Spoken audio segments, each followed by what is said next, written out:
নমস্কার, আপনারা এখন দেখছেন ইউজিসি নেট হিস্ট্রি ক্লাসেস 24। আমি রুমকি বর্মন। আমার channel UGC NET history classes 24-এ আপনাদের সবাইকে স্বাগত জানাই। আমি এনটি ইউজিসি নেট 2023-এ দুবার কোয়ালিফাই করেছি ইতিহাস বিষয় থেকে, আর ডব্লিউবি সেট ওই 2023 অর্থাৎ এক বছরেই আমি কোয়ালিফাই করেছি 24তম সেট পরীক্ষা। ঠিক আছে, ইতিহাস বিষয় থেকে নেট এবং সেট দুটোই ইতিহাস বিষয় থেকে কোয়ালিফাই করেছি। তো আমরা ডব্লিউবি মাদ্রাসা সার্ভিস কমিশনের যে এমসিকিউ সিরিজ শুরু করেছিলাম, তার টপ এমসিকিউ আধুনিক ভারত থেকে খুবই গুরুত্বপূর্ণ এমসিকিউ আমি দিয়েছি কালকে 18টি। আজকে তার নেক্সট অর্থাৎ 19 নম্বর থেকে শুরু হচ্ছে। ঠিক আছে, কালকে যেমন জয় হিন্দ স্লোগান কে দিয়েছেন, তারপরে তোমরা আমাকে রক্ত দাও, আমি তোমাদের স্বাধীনতা দেব, এই সমস্ত গুরুত্বপূর্ণ যে প্রশ্ন এইগুলো পড়েছি। ঠিক আছে, তোমরা তো দেখেছো, আর যারা দেখোনি এছাড়া আরও 12-13টা কোশ্চেন্সের ভিডিও দেওয়া হয়ে গেছে মাদ্রাসা সার্ভিসের উপরে, তোমরা দেখে নিও। ঠিক আছে, আজকে তার নেক্সট থেকে শুরু করব। আর যারা যারা চ্যানেলে নিউ আসছো, সেখানে দেখা যাচ্ছে যে অনেকেই নিউ আসছো, ওয়াচিং নিয়ে দেখা যাচ্ছে, আর পুনরায় দেখছো অর্থাৎ রিভিউয়ার্স পুনরায় দেখছো, তারা অবশ্যই চ্যানেলটা সাবস্ক্রাইব করে দিও। ঠিক আছে, আর যারা সাবস্ক্রাইব করেছো তাদেরকে অসংখ্য ধন্যবাদ। তোমরা যেই ক্লাসগুলো দিয়েছি সেগুলো তো ফলো করছি, তার সাথে যে আজকের ক্লাসটা এটা অবশ্যই ফলো করো।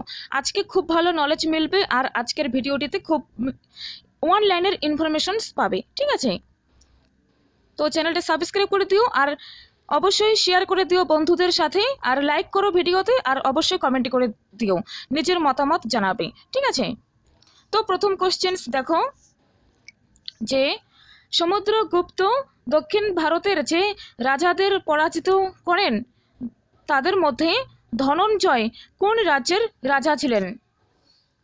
সমুদ্রগুপ্ত দক্ষিণ ভারতের যে রাজাদের পরাজিত করেন ধনঞ্জয় তাদের মধ্যে কোন রাজ্যের রাজা ছিলেন? ওয়ানে বলছে অবমুক্তা, টুতে বলছে কাঞ্চি, থ্রিতে রয়েছে কুস্থলপুর, আর ফোরে রয়েছে পলাক্ক। তো দেখো এখানে আমি একটু ওয়েট করছি, তোমরা সঠিক উত্তর মনে মনে ভেবে রাখো। তো এখানে সঠিক উত্তর হয়ে যাবে অপশন 3 কুস্থলপুর। কুস্থলপুরের ছিলেন ধনঞ্জয়। আর অবমুক্তা রাজ্যের রাজা ছিলেন নীলরাজ। ঠিক আছে, এখানে সঠিক উত্তর হয়ে যাবে কুস্থলপুর। অবমুক্তার রাজা ছিলেন নীলরাজ। তারপরে কাঞ্চির হয়ে যাবে বিষ্ণুগুপ্ত ছিলেন কাঞ্চির রাজা, আর পলাক্কের ছিলেন উগ্রসেন। ঠিক আছে, তো একটা কোশ্চেনের সাথে বাকি অপশনগুলোকে আমরা দেখে নিচ্ছি। তো এখানে 3 হয়ে যাবে সঠিক উত্তর। চলো নেক্সট প্রশ্ন, কোনটি সঠিক? ওয়ানে রয়েছে ভান্ডাগারাধিকৃত, এটি আর কি তোমাদের গুপ্তচুরি। ঠিক আছে,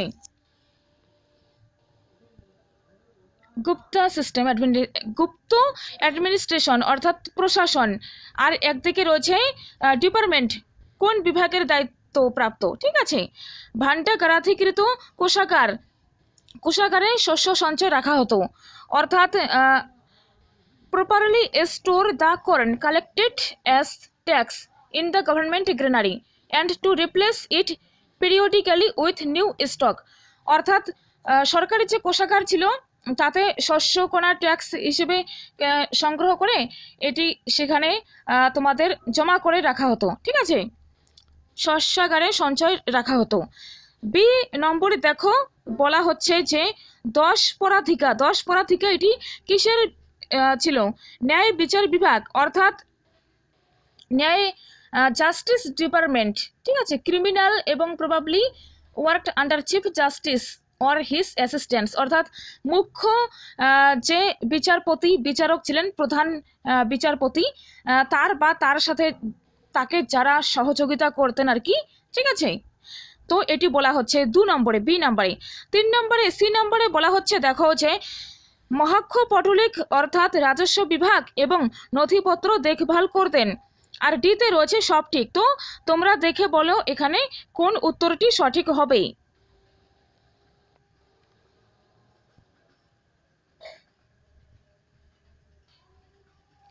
তো ফ্রেন্ডস এখানে সঠিক উত্তর হয়ে যাবে অপশন ডি। এগুলো সবগুলো ঠিক, ঠিক আছে। এগুলো গুপ্ত যুগ থেকেই, গুপ্ত যুগের এই প্রশাসনিক ব্যবস্থা ছিল। ভাণ্ডাগারাধিকৃত কোষাগার, শস্যাগারে সঞ্চয়, শস্য সঞ্চয় রাখা হতো।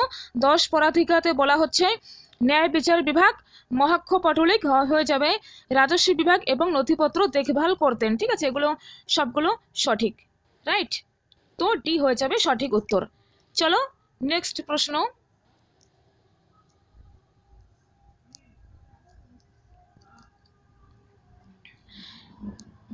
এখানে দেখো ঐতিহাসিক ভিনসেন্ট স্মিথ কাকে ভারতের নেপোলিয়ন বলে আখ্যায়িত করেছেন?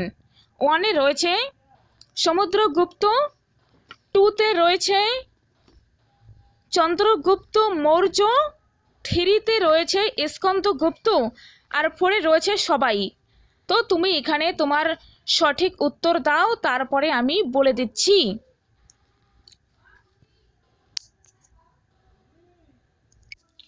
এখানে সঠিক উত্তর অবশ্যই হয়ে যাবে, এখানে সঠিক উত্তর হয়ে যাবে অপশন 1 সমুদ্রগুপ্ত, ঠিক আছে, সমুদ্রগুপ্ত। নেক্সট প্রশ্ন, কোনটি সঠিক নয়? 1 পুষ্কলাবতী, তার আধুনিক নাম হয়ে যাবে চারসাড্ডা। নেক্সট সাকল, আধুনিক নাম শিয়ালকোট। নেক্সট তাম্রলিপ্তি, আধুনিক নাম কি তমলুক। আর 4 বিজয়পুরী, এর আধুনিক নাম কি ধরণীকোট। তো দেখো এখানে কোনটি সঠিক নয়? 4টের মধ্যে 3টে হবে সঠিক আর একটি হবে ভুল। ওকে, আমি 5 সেকেন্ড ওয়েট করছি, আনসার বলো।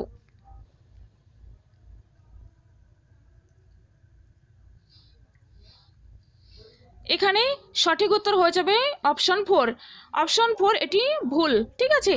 পুষ্কলাবতীর আধুনিক নাম চারসাড্ডা, সাকলের আধুনিক নাম শিয়ালকোট, তাম্রলিপ্তির আধুনিক নাম তমলুক, ঠিক আছে। আর বিজয়পুরী এটি হবে না, এটি হয়ে যাবে তোমাদের নাগার্জুনীকোন্ডা। নাগার্জুনীকোন্ডার আধুনিক নাম হয়ে যাবে বিজয়পুরী, রাইট। তো চলো নেক্সট প্রশ্ন। হরপ্পার কোন স্থানগুলি বালুচিস্তানে অবস্থিত নয়? Option 1 Dabarkot, option 2 Sotkakoh, option 3 Sutka Gendor, option 4 Shortughai. তো সঠিক উত্তর দাও। 23 নম্বর প্রশ্নের হরপ্পার কোন স্থানগুলি বালুচিস্তানে অবস্থিত আর কোনটি নয়, এটি উত্তর দাও। দেখো এখানে ডাবরকোট, শুটিকাকোহ, শুটিকা গেন্দর এই 3টি কিন্তু বালুচিস্তানে অবস্থিত। সর্তুঘাই এটি আফগানিস্তানে অবস্থিত, এটি বালুচিস্তানে অবস্থিত নয়, ঠিক আছে। তো 4 হয়ে যাবে সঠিক উত্তর। নেক্সট প্রশ্ন, এখানে 24 নম্বর প্রশ্ন দেখো।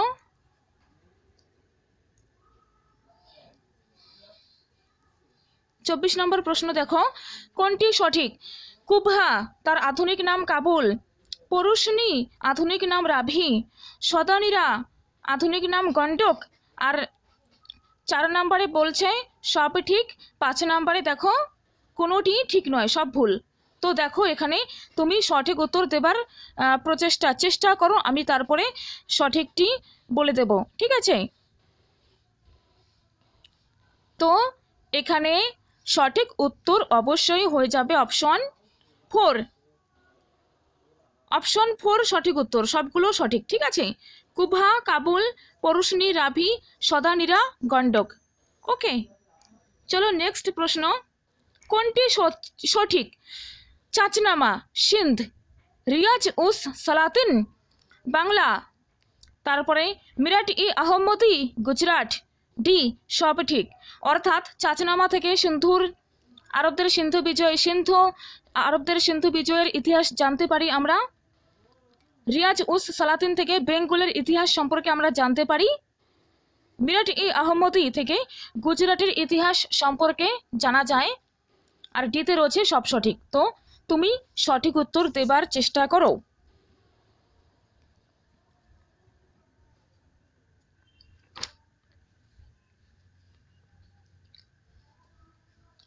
তো এখানে সঠিক উত্তর অবশ্যই হয়ে যাবে অপশন 4, অপশন ডি সব ঠিক। ঠিক আছে, চলো নেক্সট প্রশ্নে যাই।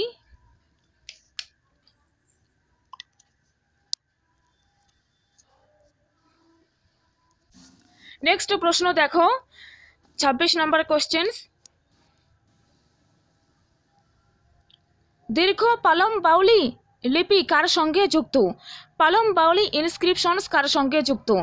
1 বলবন, 2 আলাউদ্দিন খলজি, 3 ফিরোজ তুঘলক, 4 কেউ নন।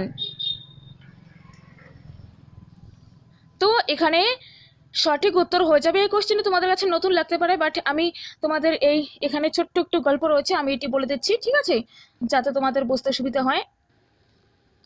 দেখো এখানে সঠিক উত্তর হয়ে যাবে বলবন, অপশন 1। দীর্ঘ পালম বাউলি লিপি বলবনের সঙ্গে যুক্ত। ঠিক আছে, তো এই ঘটনা হয়ে যাবে বলবন 1266-67 খ্রিস্টাব্দ নাগাদ সিংহাসনে বসেন। ঠিক আছে, আর বলবন প্রথম জীবনে ছিলেন তার যে জামাতা নাসিরউদ্দিন মাহমুদ তার উজির। ঠিক আছে, নিজের জামাতার উজির ছিলেন তিনি। তারপরে 1266 খ্রিস্টাব্দে তিনি সিংহাসনে বসেন, আর এই ঘটনা হয়ে যাবে 1274 খ্রিস্টাব্দ নাগাদ।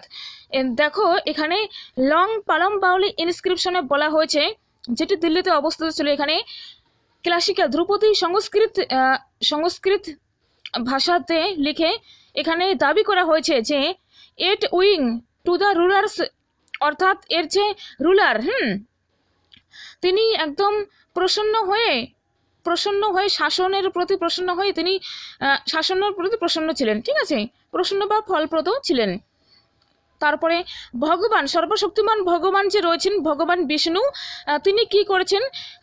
রিলিংকুইশিং all worries slips in peace on the ocean of milk, অর্থাৎ তিনি এই জগতের সমস্ত যুদ্ধ বিগ্রহ পরিত্যাগ করে তিনি যে ক্ষীর সাগর রয়েছে তিনি সেখানে শান্তিতে বিশ্রাম নিচ্ছেন, শান্তিতে তিনি শয়নাকৃত হয়েছেন। ঠিক আছে, শয়ন করেছেন। তো এটি বলা হয়েছে সংস্কৃতে, এখানে দাবি করা হয়েছে। তো এটি কার সময়? এটি সঠিক উত্তর হয়ে যাবে অপশন বি, না অপশন 1 বলবনের সময়। ঠিক আছে, যে ভগবান বিষ্ণু এই সমগ্র যুদ্ধ পরিত্যাগ করে তিনি ক্ষীর সাগরে তিনি শান্তির নিদ্রায় শয্যাশায়িত তিনি নিদ্রিত হয়েছেন, অর্থাৎ তিনি ঘুমোচ্ছেন এটি। ঠিক আছে, তো এটি মনে রাখবে, অপশন 1 সঠিক উত্তর। তো এখানে নেক্সট প্রশ্নের উত্তর দাও যে সঠিক উত্তর দিন। কাশী রাজ্যের রাজধানী বারাণসী, গান্ধার রাজ্যের রাজধানী তক্ষশিলা, পাঞ্চাল রাজ্যের রাজধানী কাম্পিল্য, আর অপশন 4 দেখছো সব ঠিক। তো এখানে সঠিক উত্তরটি হয়ে যাবে একদম কাশীর রাজধানী তো বারাণসী। ঠিক আছে, কাশীর রাজধানী কোথায় হয়ে যাবে? কাশীর রাজধানী হবে বারাণসীতে। আর নেক্সট গান্ধারের রাজধানী হয়ে যাবে তক্ষশিলাতে। তক্ষশিলা, গান্ধার দেশের কন্যা গান্ধারী, শোনো নাই তোমরা? শুনেছো তো। পাঞ্চাল দেশের রাজকন্যা পাঞ্চালী নামে পরিচিত। তো পাঞ্চাল রাজধানী হয়ে যাবে কাম্পিল্য। এখানে দেখতে পাচ্ছি সবই ঠিক রয়েছে। কাশী, বারাণসী বর্তমানে বেনারস উত্তরপ্রদেশে অবস্থিত। ঠিক আছে, তারপরে গান্ধার যার রাজধানী তক্ষশিলা, এটি বর্তমানে পাঞ্জাবের উত্তর পশ্চিম দিকে অবস্থিত।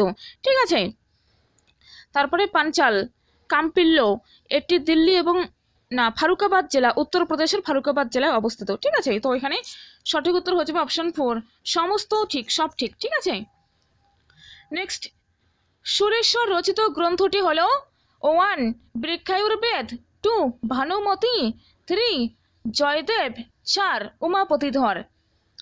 তো ভিডিওটি শেষ পর্যন্ত দেখো, একদম স্কিপ করবে না, খুব ভালো নলেজ মিলবে কিন্তু। ঠিক আছে, একদম ওয়ান লাইন হিসেবে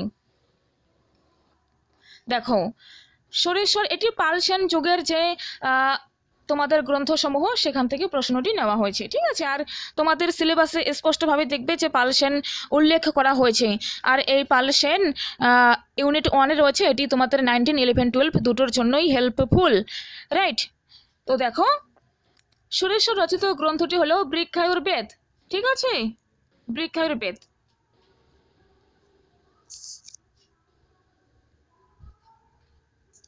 নেক্সট প্রশ্ন, ত্রিশক্তি যুদ্ধ কার সময় হয়েছিল? অপশন 1-এ রয়েছে Devapala, option 2 Dharmapala, option 3 Rampal, option 4 কেউ নন। তো এখানে ছোট্ট করে শুনে রাখো যে ত্রিশক্তি যুদ্ধ হয়, অর্থাৎ পাল বংশের প্রতিষ্ঠাতা গোপালের মৃত্যুর পর তার সুযোগ্য পুত্র ধর্মপাল বাংলার সিংহাসনে বসেন। তিনি পাল বংশের সর্বশ্রেষ্ঠ সম্রাট এবং তাকে উত্তরাপথস্বামী বলে অভিহিত করা হয়। কিন্তু সিংহাসনে আরোহণের কিছু দিনের মধ্যেই তিনি ত্রিশক্তি দ্বন্দ্বে বাংলার পাল বংশ, মালবের গুর্জর প্রতিহার বংশ এবং দাক্ষিণাত্যে রাষ্ট্রকূট বংশ, এই 3 শক্তি মিলে যুদ্ধ হয়, ত্রিশক্তি দ্বন্দ্বে জড়িয়ে পড়েন বা লিপ্ত হন। ঠিক আছে, যদি বলে যে ত্রিশক্তি যুদ্ধ কাদের কাদের মধ্যে হয়েছিল, তাহলে তোমরা বলবে পাল, প্রতিহার আর রাষ্ট্রকূট। ঠিক আছে, বাংলার পাল বংশ, মালবের গুর্জর বা প্রতিহার বংশ আর দাক্ষিণাত্য ডেকানের রাষ্ট্রকূট বংশ। ঠিক আছে, এটি মনে রাখবেন। আর নেক্সট ইনফরমেশন, ধর্মপাল ছিলেন বৌদ্ধ ধর্মের পৃষ্ঠপোষক। তিনি বিক্রমশিলা মহাবিহার যে রয়েছে শিক্ষার জন্য, সেটি স্থাপন করেন। ঠিক আছে, চলো নেক্সট প্রশ্ন। এখানে সঠিক উত্তর হয়ে যাবে ত্রিশক্তি যুদ্ধ হয় ধর্মপালের সময়। ঠিক আছে, নেক্সট প্রশ্নে যাচ্ছি। ধর্মপালের গুরু কে ছিলেন? হরিভদ্র, বীরসেন, গোবর্ধন নাকি বৃন্দ? এখানে সঠিক উত্তর হয়ে যাবে অপশন 1 হরিভদ্র। কারণ ধর্মপাল ছিলেন বৌদ্ধ ধর্মের পৃষ্ঠপোষক, পাল রাজাদের মধ্যে। ঠিক আছে, বৌদ্ধ ধর্মের পৃষ্ঠপোষক, আর তিনি নালন্দা বিশ্ববিদ্যালয়েরও সংস্কার করেন। আর বিখ্যাত বৌদ্ধ পণ্ডিত হরিভদ্র ছিলেন ধর্মপালের গুরু। ধর্মপালের গুরু হয়ে যাবেন হরিভদ্র, এটি তোমরা মনে রাখবে। ডক্টর রমেশচন্দ্র মজুমদারের মতে ধর্মপালের রাজত্বকালকে বাঙালির জীবন প্রভাত বলা হয়। ঠিক আছে, মনে রাখবে, অপশন 1 সঠিক উত্তর। চলো নেক্সট প্রশ্ন।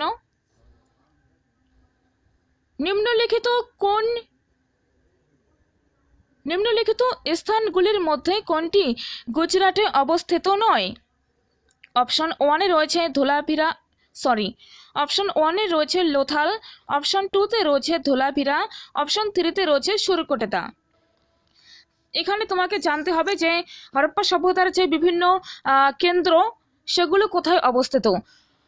রাজস্থানে কি অবস্থিত, গুজরাটে কোনটা অবস্থিত, মহারাষ্ট্রের কোনটা, সবচেয়ে দক্ষিণে কোনটা রয়েছে, পাকিস্তানে কোনটা, আফগানিস্তানে কোনটা, কাশ্মীরে কোনটা, তারপরে তোমাদের লাদাখের কাছে কোন স্থান রয়েছে, হরিয়ানাতে কোন স্থান, পাঞ্জাবে কোন স্থান, উত্তরাখণ্ড, তারপর হিমাচল প্রদেশ, সব কিছুই গুরুত্বপূর্ণভাবে জানতে হবে। ঠিক আছে, লোথাল, ধোলাভিরা, সুরকোটেদা, বানাওয়ালি। তো এখানে দেখো, লোথাল, ধোলাভিরা, সুরকোটেদা, এই 3টি কিন্তু তোমাদের গুজরাটে অবস্থিত। গুজরাটে শুধু বানাওয়ালি, এটি তোমাদের হরিয়ানাতে অবস্থিত। ঠিক আছে, এটি হরিয়ানাতে অবস্থিত, এটি গুজরাটে অবস্থিত নয়। ওকে, তো এখানে সঠিক উত্তর হয়ে যাবে অপশন 4। নেক্সট প্রশ্ন। দিল্লির সুলতানদের মধ্যে কে দরবেশী সুলতান নামে পরিচিত ছিলেন? দিল্লির সুলতানদের মধ্যে কে দরবেশী সুলতান নামে পরিচিত ছিলেন? Option 1 Nasiruddin Mahmud, option 2 Balban, option 3 কি এটা বাহরাম শাহ, অপশন 4 রয়েছে রাজিয়া। তো তোমরা সঠিক উত্তর দেবার চেষ্টা করো, তারপরে আমি বলে দিচ্ছি, ঠিক আছে? 1 বলছে নাসিরউদ্দিন মাহমুদ, 2তে বলবন, 3তে বাহরাম শাহ, 4 রাজিয়া। তো এখানে দেখো সঠিক উত্তর হয়ে যাবে নাসিরউদ্দিন মাহমুদ, ঠিক আছে?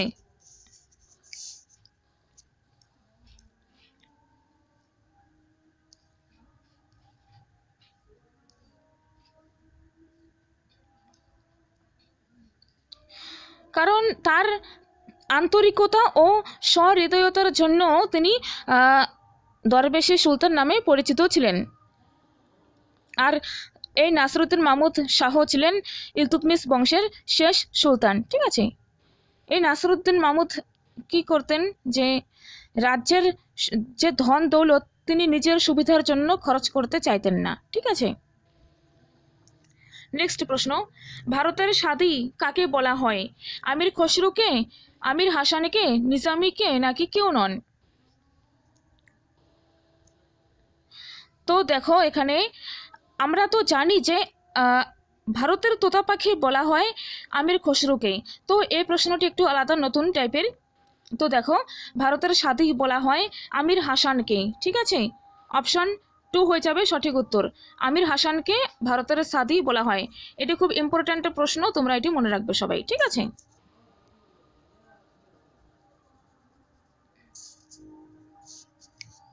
চলো নেক্সট প্রশ্ন দেখো, সবচেয়ে একদম খুব ইম্পর্ট্যান্ট, একদম কারেন্ট ট্রেন্ডে যে কোশ্চেন্স একদম আসার মতন কন্ডিশনে রয়েছে, তো সেটাকেই এখানে দেওয়া হয়েছে, ঠিক আছে? মোহাম্মদ বিন তুঘলকের সময় কোন মঙ্গল নেতা দিল্লি আক্রমণ করেন? এ তারমা শিরিন, বি হলাকু, সি কুতুলুক খাজা, ডি কেউ নন? দেখো খুব গুরুত্বপূর্ণ প্রশ্ন নিয়ে আসছি, খুব ভালো নলেজ পাবে আজকে এই ভিডিওয়ে। তো এখানে সঠিক উত্তর হয়ে যাবে option A Tarma Shirin. Option A হয়ে যাবে সঠিক উত্তর। তো দেখো মোহাম্মদ বিন তুঘলক তার প্রকৃত নাম হয়ে যাবে জুনা খান, ঠিক আছে? আর এই মোহাম্মদ বিন তুঘলকের সময়েই তারমা শিরিন দিল্লি আক্রমণ করেন। আর তিনি তার রাজধানী দিল্লি থেকে দৌলতাবাদে নিয়েছেন। রাজধানী দেবগিরিতে নিয়েছেন, আর দেবগিরির নাম দেন তিনি দৌলতাবাদ, ঠিক আছে? আর এডওয়ার্ড থমাস যে রয়েছেন তাকে অর্থের যুবরাজ বা প্রিন্স অফ মানি বলে উল্লেখ করেছেন। আর তিনি আমির-ই-কোহি নামে একটি কৃষি বিভাগের প্রতিষ্ঠা করেন, ঠিক আছে? আর 1351 খ্রিস্টাব্দে ঠাট্টায় তার মৃত্যু হয়। আর মৃত্যুর পূর্বে তার বিখ্যাত উক্তি, আমার রাজ্য রোগগ্রস্ত, কোনো চিকিৎসকই তাকে সুস্থ করতে পারবে না, ঠিক আছে? অর্থাৎ তাকে মোহাম্মদ বিন তুঘলককে, যে আমার রাজ্য রোগগ্রস্ত, কোনো চিকিৎসকই তাকে সুস্থ করতে পারবে না। আচ্ছা রাজ্যকে বলছে, ঠিক আছে? তো হ্যাঁ, এখানে আর একটা ইনফরমেশন বলে রাখি, যে তোমরা তো জানো যে ইবন বতুতা, যিনি মোহাম্মদ বিন তুঘলকের সময় ভারতে আসেন এবং তিনি লেখেন কিতাব উল রেহলা, ঠিক আছে? এটি কিন্তু একদম মনে রাখবে, একদম ভুলে যাবে না। আর হ্যাঁ, গুরুত্বপূর্ণ তথ্য ভুলে যাচ্ছিলাম, বলে রাখি যে 1336 খ্রিস্টাব্দে মোহাম্মদ বিন তুঘলকের সময় দক্ষিণে একটি বিখ্যাত একদম খুব ফেমাস একটা সাম্রাজ্য গড়ে ওঠে, যার নাম কি বলো? যার নাম বিজয়নগর সাম্রাজ্য, ঠিক আছে? বিজয়নগর আর বাহমনি এই মোহাম্মদ বিন তুঘলকের সময়ে গড়ে ওঠে, বুঝলে? তো নেক্সট প্রশ্নে চলো। হিসার শহরটি কে প্রতিষ্ঠা করেন? 1 ফিরোজ তুঘলক, বি খিজির খা, সি বলবন, ডি কেউ নন? সঠিক উত্তর হয়ে যাবে অপশন এ ফিরোজ তুঘলক হিসার শহরটি প্রতিষ্ঠা করেন। সিজদা ও পাইবস নামে পার্শ্বিক প্রথা কে চালু করেছেন? দাও আজকের সেরা কোশ্চেন্স। 1 বলবন, 2 আরাম শাহ, 3 নাসিরউদ্দিন মাহমুদ, ফোর, উপরের সবাই দেখো উত্তর দাও এখানে।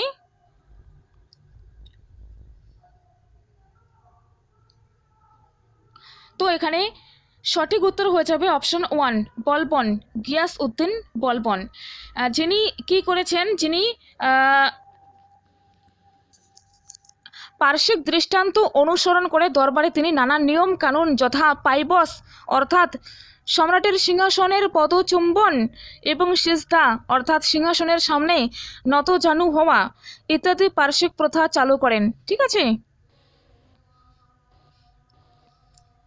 আর বলবনের আসল নাম উলুগ খাঁ। তিনি গিয়াসউদ্দিন বলবন নাম নিয়ে সিংহাসনে বসেন, আর তিনি ছিলেন 40 চক্র কৃতদাস চক্রের প্রধান নায়ক। ঠিক আছে। তো তোমরা তো জানোই, আর একবার রিভাইজ হয়ে গেল। এখানে বলবন সঠিক উত্তর। সিজদা ও পাইবস নামে পার্শ্বিক প্রথা বলবন চালু করেছেন। নেক্সট প্রশ্ন, চিতোরের নতুন নাম কি? এ খিজরাবাদ, বি দৌলতাবাদ, সি আজমের, ডি ওয়ারাঙ্গল। এখানে সঠিক উত্তর অবশ্যই হয়ে যাবে অপশন এ খিজরাবাদ। রাইট। নেক্সট প্রশ্ন, কে দু আসপা সি আসপা ব্যবস্থা চালু করেছিলেন? কে? এতে রয়েছে শাহজাহান, বিতে রয়েছে আকবর, সিতে রয়েছে জাহাঙ্গীর, ডিতে রয়েছে কেউ নন। তোমরা জানো মহেশ দাস যে ছিলেন, আকবরের একদিন তাকে নিমন্ত্রণ না ডেকেছিলেন একদিন তার রাজ দরবারে, তো তিনি এসেছিলেন। ঠিক আছে। তো আই থিঙ্ক মহেশ দাস হবে। ঠিক আছে। তো কি হয়েছে, যখন তিনি প্রবেশ করেন আর কি দরবারে, রাস্তায় গেটে যে দারোয়ান থাকে, তো আমার ঠিক মনে নেই, বাট সংক্ষেপে বলছি, আমি পরে থেকে আবার ভালো করে বলবো। তো বলে যে আপনি তো ভেতরে যাবেন, আপনাকে সম্রাট অনেক মণিমাণিক্য দান দৌলত দেবে, তো আপনি যেটা পাবেন আমাকে আপনার হাফ অর্থাৎ 50% আমাকে দিতে হবে। তো তিনি বলেন আচ্ছা দেব। তারপরে সম্রাটের সঙ্গে যখন দেখা করলেন তখন বললেন যে তুমি কি চাও বা আপনি কি চান বলুন। অর্থাৎ কোনো কোনো সময় সম্রাটকে যে কথাবার্তা বা কিছু দিয়ে ইমপ্রেস করতে পারে, ভালো লাগে আর কি সম্রাটকে কারো কথাবার্তা বা তারা যে কি গুরুত্বপূর্ণ, তাদের কি রয়েছে গুরুত্বপূর্ণ ক্যারিশমা আর কি। অর্থাৎ দরবারে গিয়ে সবাই যখন যায়, কেউ ছবি আঁকে, কেউ বা হাসির গল্প শোনায়, বা আরও কেউ ঐতিহাসিক থাকে, অনেকজনের অনেক রকম নানা রকম গুণ থাকে। তো এরকম হলেন মহেশ দাস, তাকে বলে। তো তিনি বলেন যে তাকে বলেছে কি উপহার চাই। ঠিক আছে। তিনি বলেছেন যে আমি 500 ঘাত বা 100 ঘাত বেতের যে বাড়ি থাকে চাবুক, ঠিক আছে, সেটা চাই। তো তখন বলে এটা কেন? কয় যে আমি যখন আসি তখন দারোয়ান দরজায় আমাকে বলেছে যে তুমি যা পাবে তার 50% আমাকে দেবে, তো আমি এটাই চাই, অর্ধেক আমাকে দাও আর অর্ধেক তাকে দাও, এরকম। তো এখানে প্রশ্ন দেখো, কে দু আসপা সি আসপা ব্যবস্থা চালু করেছিলেন? এখানে অবশ্যই হয়ে যাবে অপশন সি জাহাঙ্গীর। এটা কিন্তু খুব গুরুত্বপূর্ণ প্রশ্ন। ঠিক আছে, তোমরা দেখে নিতে পারো, পরীক্ষায় আসলেও আসতে পারি। তো থ্যাংক ইউ সো মাচ দেখার জন্য। আর মাস্ট সাবস্ক্রাইব আমাদের ইউজি সিনেট হিস্ট্রি ক্লাসেস 24 এখানে দেখছেন আপনারা। তো দেখা হচ্ছে নেক্সট ভিডিওয়। আর হ্যাঁ, এখানে মহেশ দাস ছিলেন কি কে ছিলেন আমি এটা পরে দেখে আবার গল্পটা বলবো। ঠিক আছে। তো থ্যাংক ইউ সো মাচ। আর আজকের কোশ্চেন্সগুলো কেমন লাগলো? আশা করি আজকের কোশ্চেন্স খুবই ভালো লেগেছে, কারণ আমি কিছু নিউ কোশ্চেন্স নিয়ে এসেছি এখানে। ঠিক আছে। তো thank you so much, take care, দেখা হচ্ছে নেক্সট ভিডিওয়, বাই।